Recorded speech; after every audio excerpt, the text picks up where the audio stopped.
Hi, I'm Ashwita from AShe. In this tutorial, we're gonna learn how to make a triple crochet.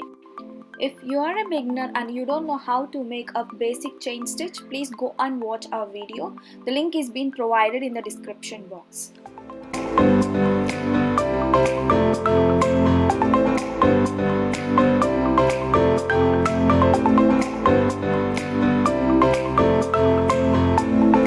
For triple crochet, we're gonna leave first 4 chains. This one is the first chain, this is the second chain, the third chain and the fourth chain. We're gonna start by 5th chain. For triple crochet, we need to yarn over twice. Once, twice. Insert into the 5th chain, yarn over, pull through the loop. Now we have 4 loops on our hook. Yarn over, pull through the first 2 loops.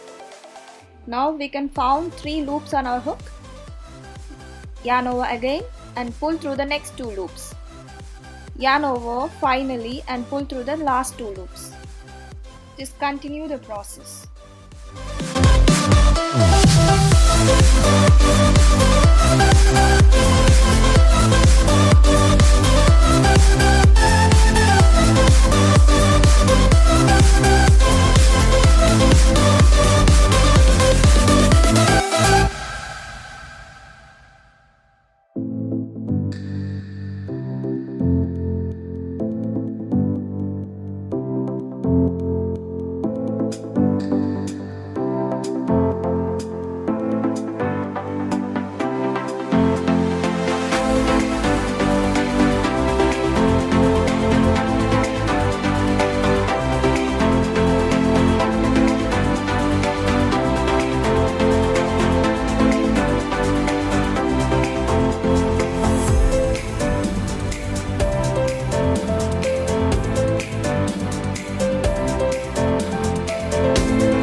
Thank you so much for watching. Do like, share and subscribe to our channel AShe.